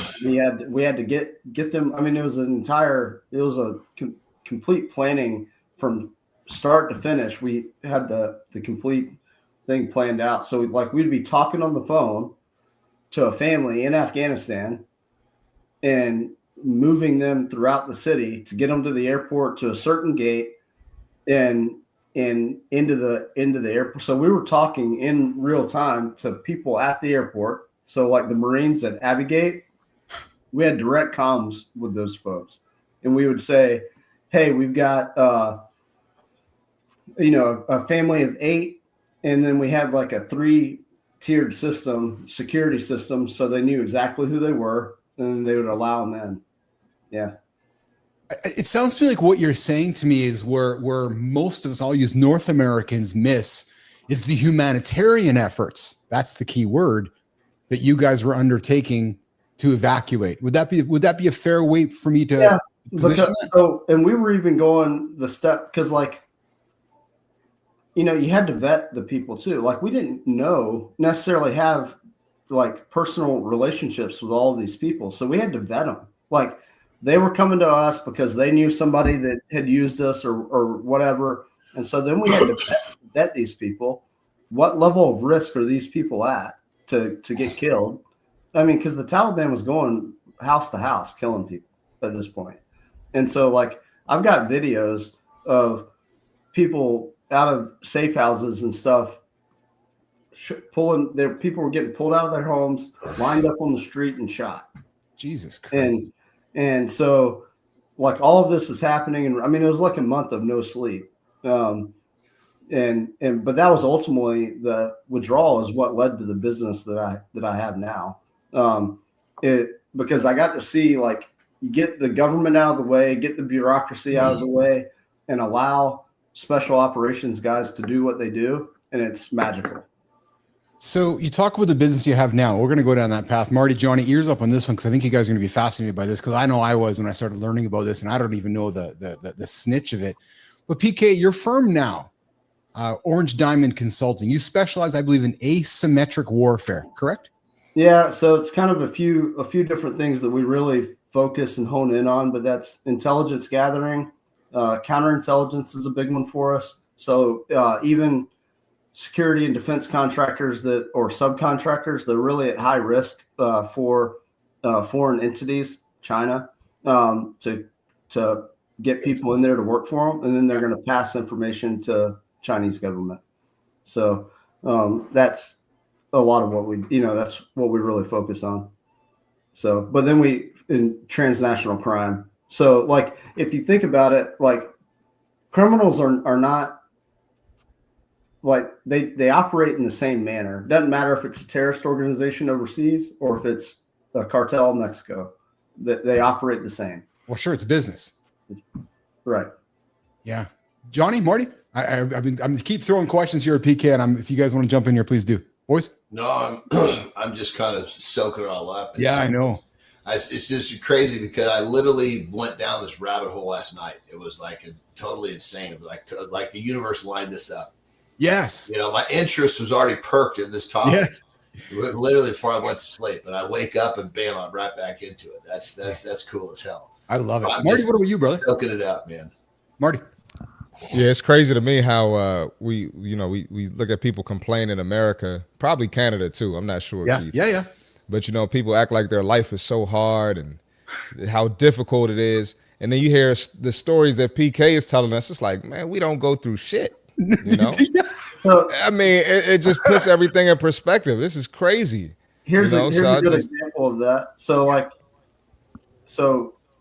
in the United States, if you make more than $40,000 a year, or even anywhere in the world, if you make more than $40,000 a year, you're in the top 5% of earners worldwide. Top 5. Man, Jesus. 40 grand. Top 5%. Our poverty is wealthy worldwide. Correct. That's crazy. That is crazy.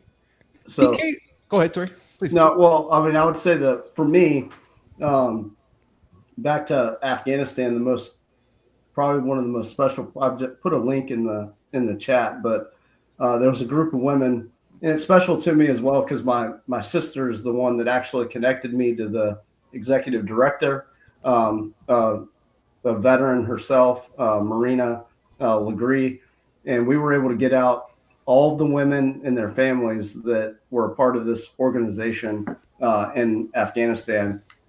And what they did is they taught women in Afghanistan leadership skills through athletics. So backpacking, rock climbing, things of that nature. And we were able to get them all out. But Patagonia, the clothing apparel company, put together a really nice documentary about them. And it's on YouTube. It's about 20 minutes long, but it's worth watching. Yeah. But yeah. PK, you said something at the original part of our discussion here that it made me think of John. Now, you guys both come from wrestling backgrounds, and you said the mental toughness is what you learned. I want to lean into that because, John, you've talked about it as well. The idea of having strong. When I think of wrestling, I don't think of mental toughness. John, PK, what does that mean? Like when you guys talk about how wrestling teaches how to be mentally strong more so than John, starting with you before PK. Like what did PK mean by that, John? Well, I mean, like going back to my own personal journey in wrestling, like there was like a turning point where most people will basically quit on themselves. They don't even realize they're quitting on themselves. Their brain gets to a point where they find a reason to give up. They want out, so they just kind of quit. It's like a fighter, he'll tap. Most of the fighters that want to go, they'll go to sleep. But when you really want out, you find a way to get out. So when it's all about overcoming adversity, and there's different levels to that. And you find yourself in this position, where you're just fucking getting your ass kicked, and you realize, oh my God, your brain says, no fucking way, I'm gonna win this thing. And it's real easy just to want to fucking mail it in, and you basically quit on yourself, right? And then you get to that certain point where, you know what? I don't fucking care if I lose. I'm going to fucking give everything I got. I'll get my ass kicked and I'll be okay with it because I'm going. And there's that certain point where you learn to not quit on yourself. For me, that was like opened up a whole new door of mental toughness and discipline. And again, most people never push deep enough into overcoming adversity that they really develop. And, when it comes right down to it, everybody has their own experiences of what wrestling does for them. But I can remember a certain season where everything just fucking clicked. And it was like before and after that click, I was two different people. What about you, PKs? Do you take something from what John said too? Is that I like the metaphor of tapping out. When somebody taps out, have they said that I know what it means, but is that them relinquishing their brain that I'm done now?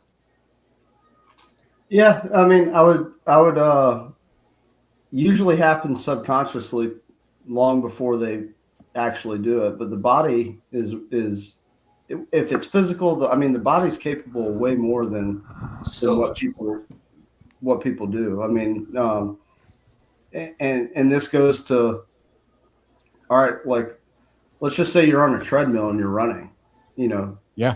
you set the timer for 10 minutes, you know, to run let's say 2 miles. I'm going to say 2 miles because that was roughly what I could run a 2 mile in when I was in the military. Can't do that today, but like if most people are going to quit prior to that happening. Mm-hmm. Yes. Yeah. So like the idea of pushing yourself harder every day and whatever your time limit was or whatever your whether it's push-ups or anything. I mean, it can be super simple. Push harder. Like instead of doing 50 push-ups, do 75. You know, Yeah. like that type of thing. I mean, it sounds, but like it's true in the business world too. So like people give up and they quit. Right. Usually that moment of weakness to quit is right before you're on the cusp of something. Yes. Yeah. And 100%. And so like that's the whole idea of like why you don't quit or in the football world or in the athletic world for professional athletes, like that pushing yourself to the next, like if Dan Gable, the famous wrestler back in the day, he was afraid of being outworked, afraid of it. So he'd get up at 2-3 o'clock in the morning and go for a run. And like, that was commonplace for him. Like if you have the mindset that there's always somebody that's outworking you or there's somebody better or in whatever your expertise may be, if you have that mindset, then it's going to push you to work harder. I'm going to get outworked. I'm going to get outperformed. It's going to, now, not everybody's wired that way though. A lot of people aren't. Yeah. That's okay. Well, you know, it transit for me, like I've told you guys that story about how, you know, once I got to a certain place of mental toughness where I just looked at everything from the other side of the equation. So right. You know, this was the start of how, you know, where now all of a sudden when I'm pushing in my strength career and I'm trying to make gains, I'm not squatting 700 pounds to see if I'm going to get 5. I'm pulling 700 pounds outside the rack and I'm not putting it away. And I know that ahead of time, kind of like PK saying, you get on that squat or you get on that treadmill and you try to better yourself. Well, it was like getting on the treadmill and saying, you know what, I'm going to set this at a point where I'll fall down before I get off here. That was me saying, okay, I'm not putting this away. I'm going to crash. I know I'm going to crash with this weight. I just need one more than I did last time. So and when you look at failure from the other side, it's not like, let's see if I can get one more. You've already determined that you're going to fail. Can you get another one before that failure? That's what developed for me because quitting on myself became not an option. So I'll put this in a little bit different terms too. So at one point in my life, I didn't deal well with getting out of the military. The transition was difficult. I drank heavily for years, and then had he's still around today. I took him skydiving for his 80th birthday a number of years ago. But I quit drinking. So I've been sober for a little over 6 years, 6.5 years now. And so I drink around the dates of guys that I lost, things of that nature. Well, when I changed my mindset and got back into that wrestling mindset about it, I quit cold turkey, and it was fairly simple for me. But I broke it down and made it simple for myself in terms that my mind could understand. I didn't try to make it bigger than what it was. So what I did is I simply wrote out a mission statement for my life, my personal life, a personal mission statement. Then from there, I wrote long-term and short-term goals that all align with that mission statement. Well, and if somebody's going to quit drinking or they're going to quit any type of addiction, how do they do it? Well, they do it by pushing themselves. It's easy to give in and just do what you've been doing. It's very, very easy to do that. But if you switch your mindset to I'm not going to quit, mind over matter, and all of these things, you can, in a heartbeat, you can do it. make it the mission to not fail. And so once you do that and you switch your mindset, it's easy. Yeah, that's it. PK, you got kids? No, I don't. Kind of a unique story. I don't have any kids of my own. But one of the guys that I lost in Afghanistan, his son is at a military academy similar to what I went to in South Carolina, but he lives with me and my wife when he's not at school. Yeah. But yeah, that's a sad story. But yeah, his widow passed away as well in 2019. So, but yeah, good. Brother, I've met you for 50 minutes since you've been on the show here, and you are actually now one of our longest standing guests. And I hope you can feel, the love. I use that word very strongly. The love and admiration I have for you. I know I can speak on behalf of John and Marty as well, man. I got goosebumps. I got a warm heart right now. Man, I feel like I can have you here for a long time. I do have maybe a closing question for you before we wrap up with you, brother. And I hope you'll come back with us. Yep. You've lived an extraordinary life, to say the least. And I feel like we've just actually scratched the surface. From the 2nd Ranger Battalion to founding multiple companies to rescuing people from war zones and sex trafficking. But PK, at the end of the day, when you're sitting alone with your family or alone in your own thoughts, what does success actually mean to PK Kelly? And has that definition changed since your days of kicking in doors and seizing airfields to where we sit here today, November 17th of 2025? Interesting question. I would say that success in life changed for me in the military. So money is great, but money is not the end all be all. I can't take it with me. I can't do anything with it when I'm gone. So does it matter? Does it make life easier? Of course it does, but that's not ultimately what matters. What success to me is creating impact that lasts. So generational impact. So whether that's the Afghan withdrawal and the impact of the people that were able to get out for generations, those people's lives are changed. Whether they made it to the United States or they're in a European country or they're in the Philippines, for generations, their lives are changed. That matters to me. For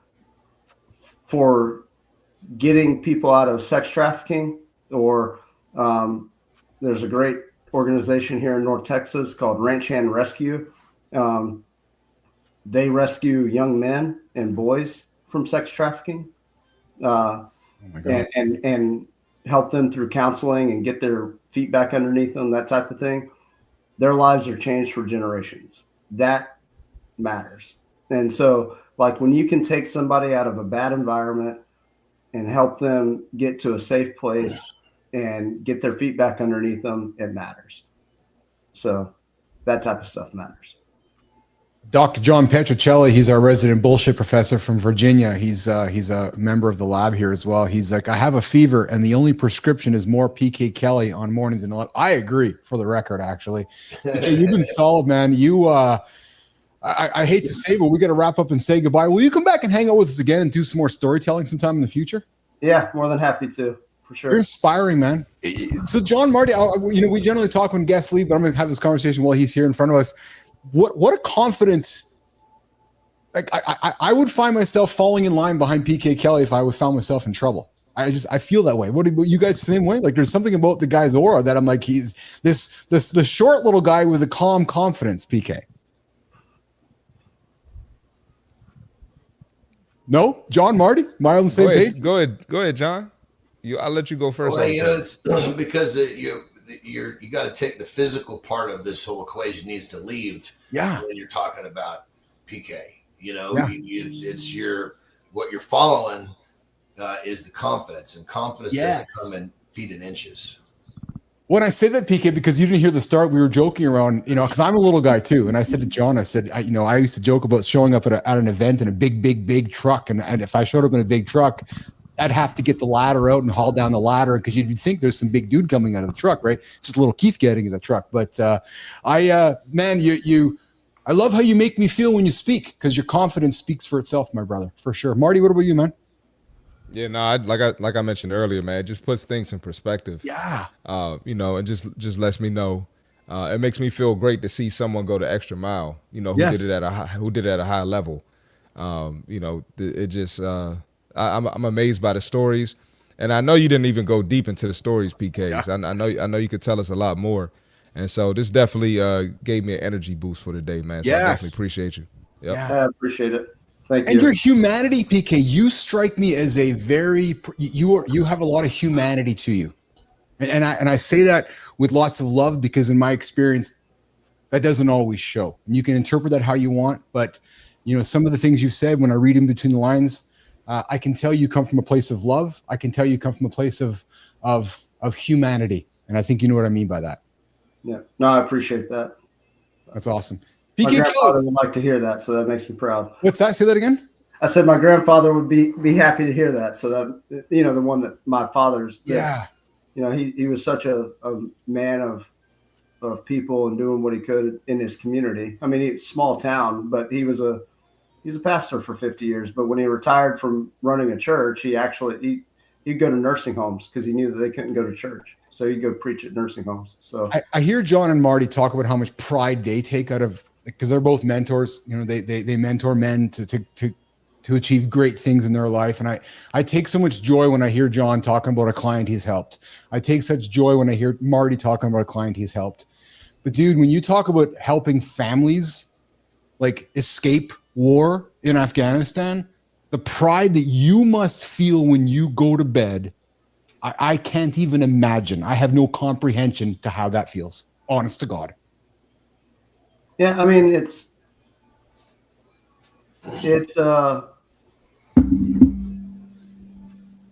one of those things that it's special, but at the same time, I like, who's next? Like it's never ending. So it's like, because you got a job to do, right? And so I got a job to do. I mean, like even the Afghan withdrawal is still ongoing. And so, I had a guy send me a text. He finally got him to Pakistan, and he made it to the United States recently. So, it's like every win matters, that they do. But it's like I'll celebrate it for a few minutes and a couple hours maybe at most, and on to the next one. It's kind of like Nick Saban national championship. Yeah. That type of thing. But yeah. No, I appreciate it, guys. No, I'm happy to come back on, but it's also nice to meet other men that mentor other men. We need more leaders across the world. So, PK, we started the show a couple years ago. I started a live daily show here. I turned it into a morning show. Marty joined me, and then John joined me, and we've turned this into a live Monday to Friday, 8:00 Eastern time till 10:00 Eastern time. It's a place for men to come hang out, tell stories, have confidence, achieve big goals. Be vulnerable and help each other out, because there's not enough of that. And we talked about how at the beginning of the show here, how young men took his life this weekend because maybe he didn't have somebody to reach out and check on him. So we're all about positive stuff because the world's full of enough bullshit. And I love your comment, man. We talk policy, not politics. And here's something funny, guys, that I'll throw on the table, which I found was quite humorous. Somebody this weekend said this: the man with orange hair is divisive, but the folks on the other side are all not normal. Can we all just find a place of normalcy again? Right? When you think about that, right? There's one side which is very divisive. The other side is a bunch of not normalness happening. Marty, let's just get some normalness happening back in the world. Let's just be normal, right? I agree. Hey, real quick, we're opening new cans of worms. I'm heading back to California today. I got to get moving, fellas. You got to roll, brother. I know you do. Thanks for sticking around, pal. I know I kept you here longer than I usually do. Have a good one, brother. We'll talk to you tomorrow. Johnny. Have a great day. Man, PK, it was great to meet you, brother. Likewise. Look forward to seeing you again back on the show soon, hopefully. Yeah, I appreciate it. I will share a real quick story. So please do. See you, Johnny. Another veteran that I know. We've both gone through a program we call the Warrior Path program, but I didn't know him personally. But we kind of got into a bit of a tiff on social media, if you will, as some of the language was not very very nice, to say the least. And I, finally just sent him a message, said, "Hey, I'm more than happy to have a talk offline. Like, this needs to happen." And he called me, and I'm grateful he did. But he's very far left, and I said, and I wasn't saying anything far right or anything like that. I was very center of the road. And when I mean far left, it's far left. And Yes. But I said, hey, I'd be willing to bet if you were to have a conversation with me, we'd find more in common than not in common. And sure enough, here now he texts me every couple of days. So I want to tell you something, brother. So I find myself in a very unique spot. I have been very fortunate to, since the show started, Marty, I think I've probably interviewed about 500 people, PK, over the last few years. And I'm a Canadian boy here. I've talked to enough people on the blue side and enough people on the red side. And it's amazing to me, PK, how much everybody's actually the same. But nobody wants to have the conversation to figure out where the differences lie, like you and that guy did. And that to me is what frustrates me, because I'll have a conversation with some dude that'll go, doot, doot, doot, doot, doot, and I'll hear somebody else, and they're all saying the same thing with a smattering of different words in the middle that makes this divisiveness happen, PK, which drives me nuts. So I wish that we could all just find a place to have a conversation, because in my experience, many of my American friends are actually saying much of the same things, choosing different words, but just choosing not to get in the same room and have a conversation. Instead, we all get into our own echo chambers, PK, and then we just fucking suffocate it. That's how it happens. Right. I mean, if you break it down, like, people want to have a better life. Yeah. People want to be able to provide for their families. Yeah. People want to be able to do these different things and have the freedoms that we have. Okay. So what are you getting? What makes you so different? Like, I mean, realistically. No, I agree. And if you're here against the law, then you should not be here. Period. And I don't expect anybody to respond to that. But I'll say that if you're breaking the law by being in a certain space, then you shouldn't be here to start with. Period. Well, like, for me, if I go and break a law because I want the bag of chips, so I break a window to get the bag of chips, what happens? I get arrested. Yeah. Yeah. Probably going to get arrested. 100%. So if you can't have it both ways. You can't have a society of law and order where people live a certain way and then lawlessness. Doesn't what work. drives me nuts, PK, when I hear the argument going, well, yeah, but you're going to separate the kids from the families. No, but they broke the law. So if PK goes and breaks the law by breaking into the restaurant and then goes to jail, well, yeah, PK separated from his kids because he broke the law. It's period. It's black and white. There's no ambiguity there. If PK doesn't break the law, he's not separated from his kids. There's no argument there. There's no argument. So anybody wants to fucking argue that, there's just no argument there at all. Yeah. Don't break the law. No, I agree with you completely. No, I mean, it's very simple. I mean, and if you were to break it down, even into different segments of society that we already look at in different ways, just subconsciously, we say, okay, well, this group of people or that group of people or whatever, well, why are we not taking it? Like, if we were taking the money that was pumped into let's go back to the Afghan withdrawal time, so 2021 time frame, and with the open borders, and that they're pushing for healthcare for illegal immigrants currently. If we took that same amount of money and funneled it into our school systems in inner city America, or into programs for single moms or whatever, like, we'd be taking care of our own, probably go a lot farther than what it's doing. Don't even get me started. So like, it's the super simple basics that, like, but the big theory that I have is people have got to get off of social media from talking about this stuff and have conversations on the phone, have them in person over coffee, whatever it is, because the news is trash. social media and its algorithms, they're going to feed you more of what gets you riled up.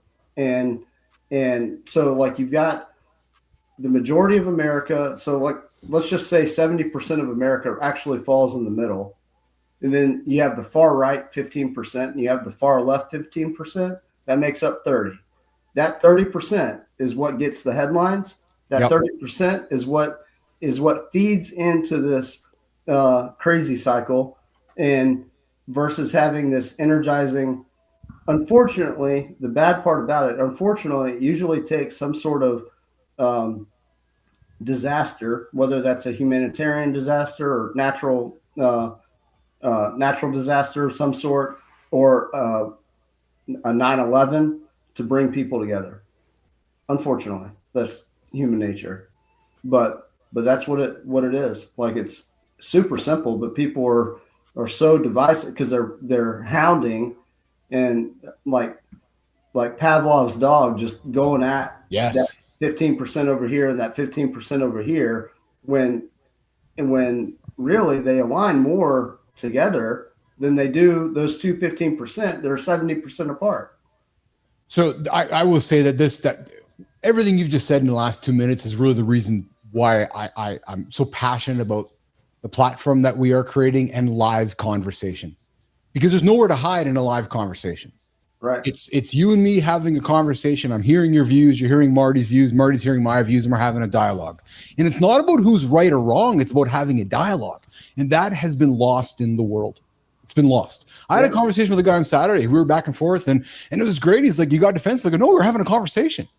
It doesn't always have to be kumbaya. We can have differing opinions. We can go back and forth, and because that's how we learn, by being curious. Yeah, absolutely. I mean, I'm a short white dude that usually is in a cowboy hat and boots and jeans with a belt buckle because I ride horses and whatnot. But like, I can go to inner city Dallas or downtown Dallas, and I can go have a conversation with anybody pretty easily. Yes, and it not be an issue. Well, that's what you. I'm gonna approach those people with respect, and in return, I'm gonna get respected. It's super simple. Super simple. And they can do the same to me. They can come up to, but the moment that either I disrespect them or they disrespect me, that subconscious kicks in and things can get haywire. It's up to one or the other to take the higher road to say, hey, I'm going to handle this a little bit differently in order to diffuse the situation. But like, I can make a conversation with anybody because I probably have more in common with them than I don't.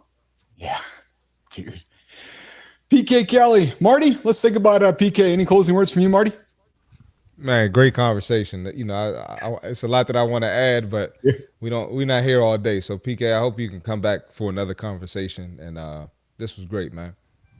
Likewise. Sounds good, fellas. Well, it's funny, Marty, because actually, PK, I did have more here. I just messaged my team, my producers. I said, no, actually, I looked at the clock. I said, no, Keith and Marty got to keep it rolling here, man, because if I ask this, it's going to go here and we're going to be down there 45 minutes. Because, dude, I get into these shows. True story, quickly, PK. I had a guy on my show about a year and a half ago, and we're talking, and he's like, yeah. He goes, I was one of the guys who flew over 9/11 on that first day. And he said that. Are you fucking kidding me? He came on the show to talk about all of a sudden, he drops this little nugget in the conversation, and I go, okay. Next thing you know, I'm exaggerating. A few hours later, but that's just my point, is that I'm a curious soul, and I know that you're going to say something, and it's going to take me down there, and you're just not going to get to your horses today. So I would love to have you back, man, for another show. Absolutely. You got my info. Reach out. Awesome. All right, PK, take care, brother. Good to have you on the show. Nice to meet you, man. Take care. Awesome. Fuck, Marty. I love that shit, man. I love that shit, dude. Yeah, that was good stuff, man. It's the I know you got to rock. It's the humanity of it, isn't it, though? Like the humanity. You know what I mean by that? Because it's not about raw shooting, killing people. I lean into more of the human side of his job. You follow me? Yeah, it's good to hear that, man, because, you know, the military, they'll get a bad rap. You know, people will think they're just actually, I shouldn't say that, but people will think they're dangerous or they have certain views, and you know that he still tells the stories about helping people, and you just don't think of that. You just think war, killing. No, but you're right. Aggressive. Yes, that's what you think of it. So, yeah. Where he strike me as the guy who's walking up to your house or your family first and trying to get a sense of who you are instead of walking up going rah, rah, rah, rah, rah. Exactly. Right. And that's what I really appreciate about him, is that I can tell his humanity is what led him, instead of where, to your point, maybe a traditional stereotypical military character would be more of an aggressive hard ass, right? And I'm sure PK is as a badass as anybody, but I loved the humanity, because that to me is what draws me to somebody. Definitely. Yeah. Those guys are human first too. So they're not much different from us. Yep. No. Right. That's what I said. I got no problem getting, if I needed somebody to protect my ass, I'm giving that dude a call. Can you come help me? You know what? I didn't get a chance to ask PK, and this one makes me curious here. I wonder if it makes you curious. And I know you got to rock and roll, Marty, but where I have admiration for soldiers is how they deal with fear. Like, I just don't know how you deal with knowing that you could die. Like, so like when you get up and go to work, Marty, you're not dying. When I get up and go to work, I'm not dying. But this guy gets up going to work knowing he might get shot and not come home. Like, I just cannot wrap my fucking head around that. You know what I'm saying by that? Yeah, you got to respect it, man. And you got to be appreciative of it, for sure. And unfortunately, in this country, we don't appreciate it like we should. I just can't wrap my opinion out there. Yep. Yeah, but I'm with you. I'm absolutely with you there. I can't wrap my head around it. Yep. All right, I'm gonna get you out of here. I appreciate you sticking around for the chat with PK and myself and everybody, obviously. But it was really good, man. You got a big day today? Yeah, I got a lot today, man. So awesome. I'm ready to get to it and kick some ass, as Johnny would say. Beautiful. All right, I'll see you in 22 hours. So okay. All right, man. I'll talk to you. Yep. All right, pal. All right. Bye. All right, guys. Let's get Marty out of here. Wow, Jimmy, Melissa. The host just took it in a direction today. I know we all weren't expecting, but that's okay. It was a great conversation. And sometimes I think that's the power of a live show, right? Is that we went with it. We took it where it needed to go. And I think for me, we took it where it needed to go without compromise. And I hope, and I know that's what our audience wants, is not compromise. We want to get into it and have good conversation. So, all right. So I'm moving things around here, nation, including my team. We're going to go right to Maya Reyes. We're going to go right to Maya Reyes Community Corner, Jimmy. And I know we got a bunch of things we did not get to today, but we got to what was most important, which is an incredible conversation with our very, very awesome guest, PK Kelly. So, Jimmy, I see your gift there, which I think is awesome as well. Let's put it up there, guys. When the show's over, you guys can continue the conversation with me if you like. 431-300-3005. 431-300-3005. The Morning to the Lab hotline will be open after the show. Give us a call and send me a text. Let me know what you thought about the show. Voicemail, text. I'm with you, Petro. It certainly was. It's absolutely up there with one. Well, I don't know. Maybe Petro might have been the best show of all time, actually, which is why the guy keeps coming back, Melissa. But I'm certainly there with you. That PK Kelly, and it's funny because when I asked him to come, I knew it was going to be good. He just knows sometimes. I've been doing this long enough, but I was reading his profile, and I'm a big fan of reading in between the lines. You guys. Those of you that know me well enough know I'm a fan of that. And to me, what that means is you read something and then you kind of with your own brain fill in the gaps in between. And he did not disappoint. I'm with you, Petro. You've gotten to know me well enough. I could have talked to that guy all day. Oh man, it could have been a 4, 5, 6 hour experience. We could have talked an hour in Afghanistan, could have talked an hour in sex trafficking, could have talked an hour of policy over politics. Man, we could have had a lot of conversation. But you know who's ready to get after it? Our very own Maya Reyes. Maya, what's shaking in the community today? You know that guy who swears he's confident? His shoulders fold like a lawn chair and his eyes never leave the carpet? Most of you are one tweak from magnetic. Open your chest, lift your chin, and admit with a grin when you're nervous. There is a man who treats failure like sparring. He writes down every mistake, then shows up tomorrow ready for another round. In one office, the quiet teammate becomes the experiment guy. He tries the weird tools first so everyone else feels safer. Community Corner today is your mirror. How you walk in, handle losses, and choose influences decides who you become next.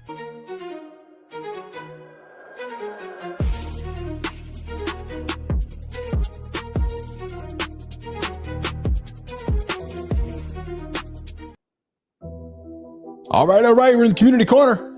We're going to spend some time over on YouTube first, guys. Your body language is killing your charisma.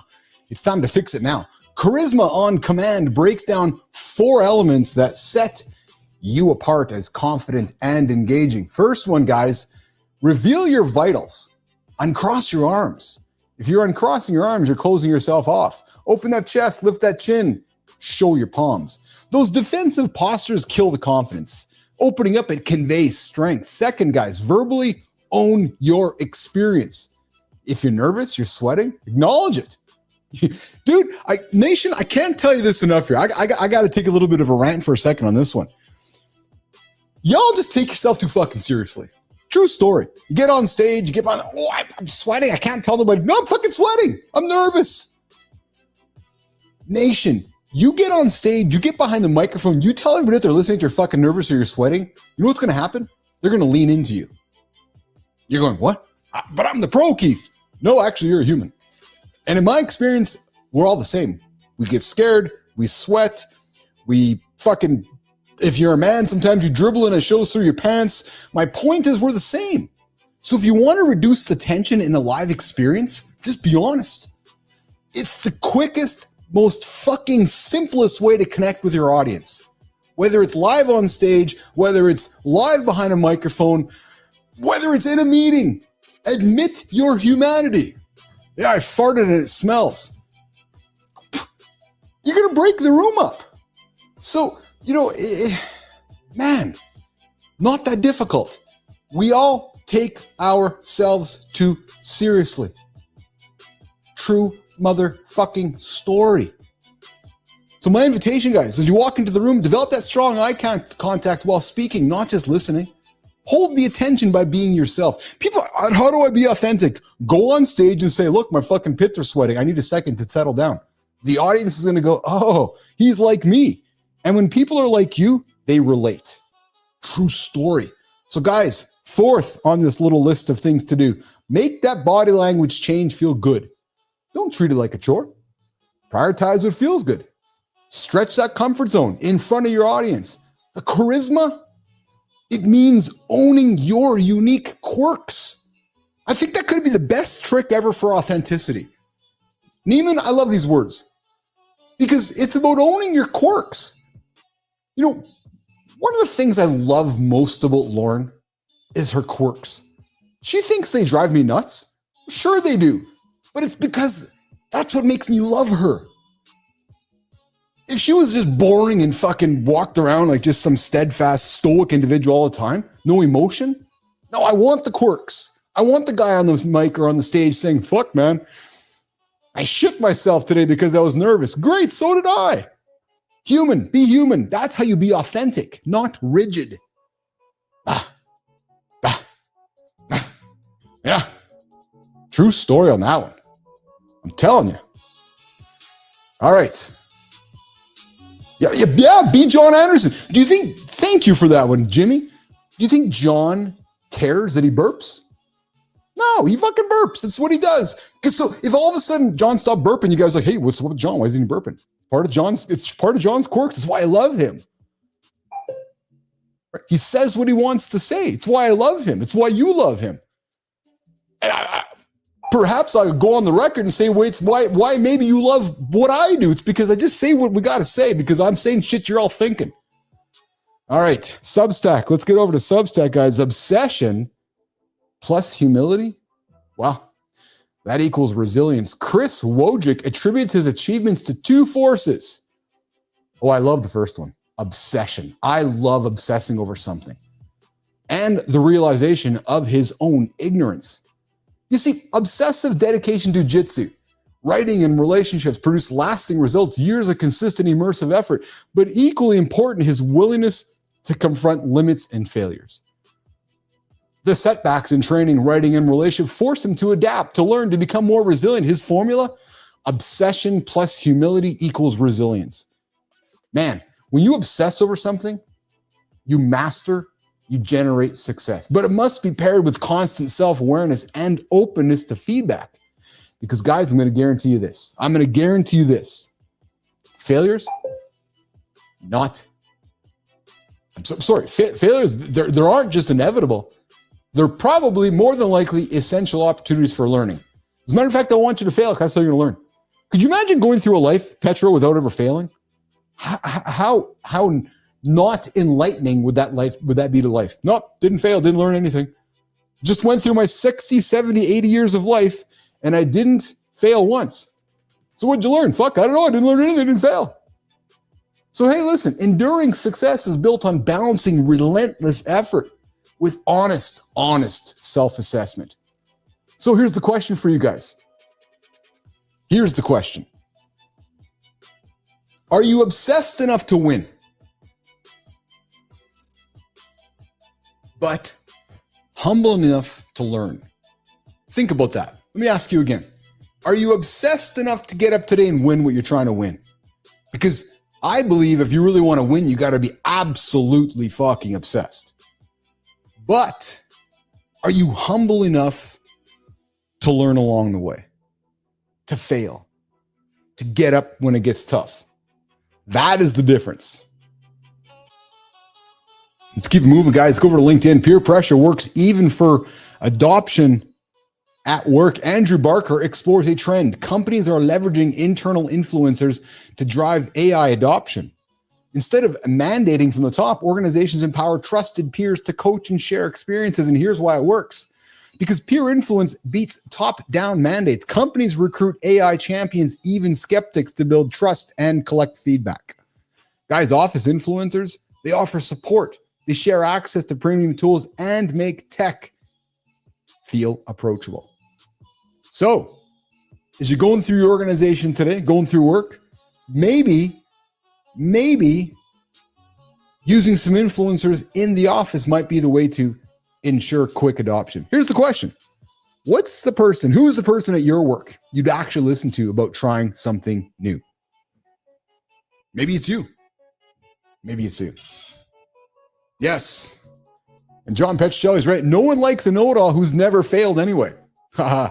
Yeah. That's like some 30-year-old telling me how to live a longer life. Yeah. I'm only taking advice from 100 years plus. If you lived 100 years, I'd love to learn how you've lived 100 years. True story. Maya, how long you living to? Let's wrap up the community corner. Reyes, what's shaking? Today, pay attention to how you walk into a room. Notice your shoulders, your jaw, and where your eyes go first. Give yourself a 24-hour experiment. Choose one change, open chest, lifted chin, or honest about nerves, and practice it once on purpose. Tonight, write down one thing that went wrong and one thing you learned from it. Keep that note. That is your rep. Ask one person you respect to try a small experiment with you this week. Check in with each other on how it went. If you want your story featured on Community Corner, tag Mornings in the Lab in your next post and tell us what you tried.